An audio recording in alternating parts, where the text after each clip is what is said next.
Guys, welcome back to our channel. ఈరోజు నేను caramel pudding చేశాను. టేస్ట్ అయితే చాలా బాగుంది. మీరు కూడా ఒకసారి ట్రై చేసేయండి. ఫస్ట్ టైం చేసినా కానీ టేస్ట్ అయితే బాగా వచ్చింది. ముందుగా 3 బ్రెడ్స్ తీసుకోవాలి. తర్వాత సైడ్స్ని కట్ చేసుకోవాలన్నమాట. మీరు కట్ చేసుకోవాలంటే కట్ చేసుకోండి, లేదంటే లేదు. నేనైతే సైడ్స్ని కట్ చేసుకుంటున్నాను. ఇలా కట్ చేసుకొని ఆ సైడ్స్ని పడేయకుండా ఏమిటికోదానికి యూజ్ చేస్తాను. మీరు కూడా అంతే, ఫుడ్ని పడేయకండి, ఏమిటికోని యూజ్ చేసేయండి. ఇలా అన్నిటినీ ఇలా సైడ్స్ కట్ చేసుకోవాలన్నమాట. నేనైతే ఇలా అన్నీ కట్ చేసుకున్నాను. ఇలా కట్ చేసుకున్న తర్వాత వీటిని కూడా చిన్న పీసెస్గా కట్ చేసుకోవాలి. చూడడానికి చిన్నగా కనిపిస్తున్నాయి కదా, ఫోన్లో కదా, అలాగే కనిపిస్తాయి చిన్నగా.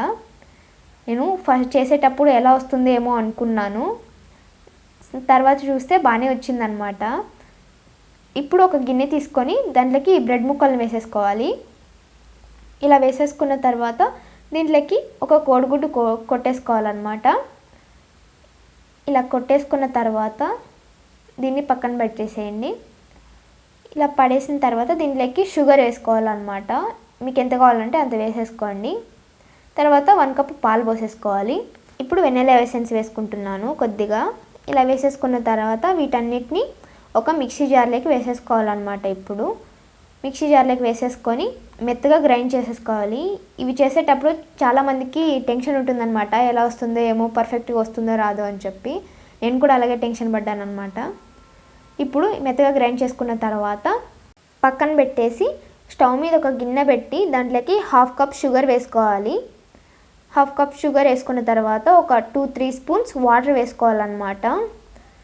వాటర్ వేసుకున్న తర్వాత ఒక స్పూన్ తీసుకొని దాన్ని బాగా కలిపేయాలి. మీడియం ఫ్లేమ్లో పెట్టి బాగా ఉడకనివ్వండి, అప్పుడే మనకు పర్ఫెక్ట్గా వస్తుంది. ఇలా ఒకటి తీసుకొని స్పూన్ కానీ ఇది కానీ తీసుకొని ఇలా కలిపేసుకోవాలి.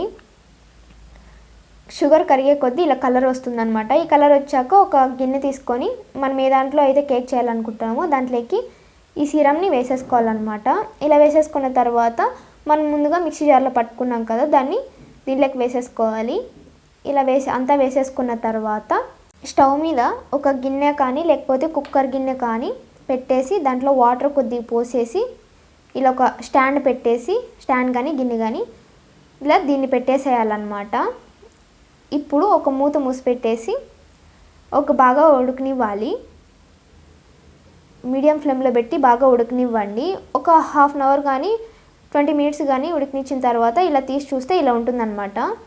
దీన్ని ఫ్రిడ్జ్లో పెట్టేసి కొద్దిసేపు తర్వాత చాక తీసుకొని ఇలా సైడ్స్లో ఇలా కోసామంటే మనకు బాగా వచ్చేస్తుంది అనమాట.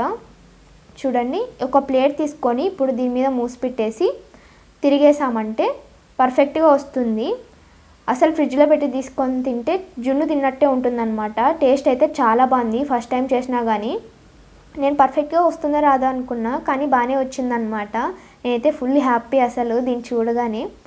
ఇప్పుడు చూడండి, ఒకసారి చాక తీసుకొని వస్తే మీకే తెలుస్తుంది. అచ్చం జున్ను తిన్నట్టే ఉందన్నమాట. టేస్ట్ సూపర్గా ఉంది. అస్సలు ఊహించలేదు ఇంత బాగుంటుందని చెప్పి. మీరు కూడా ఒకసారి ట్రై చేసేయండి, చాలా బాగుంటుంది. ఫస్ట్ టైం చేసినప్పుడు ఎవరికైనా అలాగే అనిపిస్తుంది. నేను కూడా అలాగే అనుకున్నా, సరిగ్గా వస్తుందో రాదో, వేస్ట్ అయిపోతుందేమో ఇంగ్రీడియంట్స్ అన్నీ అని చెప్పి. కానీ బాగానే వచ్చింది. ఫ్రిడ్జ్లో పెట్టి తింటే సేమ్ జున్ను ఉన్నట్టే ఉంది. మా ఇంట్లో వాళ్ళందరికీ నచ్చింది. మీరు కూడా కావాలంటే ఇంట్లో ఒకసారి ట్రై చేసేయండి, చాలా బాగుంటుంది. నేను ఇంతవరకు క్యారమెల్ పుడింగ్ బయట ఏం తినలేదు, ఇదే ఫస్ట్ టైం తినడం. టేస్ట్ ఇలాగే ఉంటుందేమో అనుకున్నా, పర్లేదు బాగానే ఉంది. Thanks for watching. Bye guys.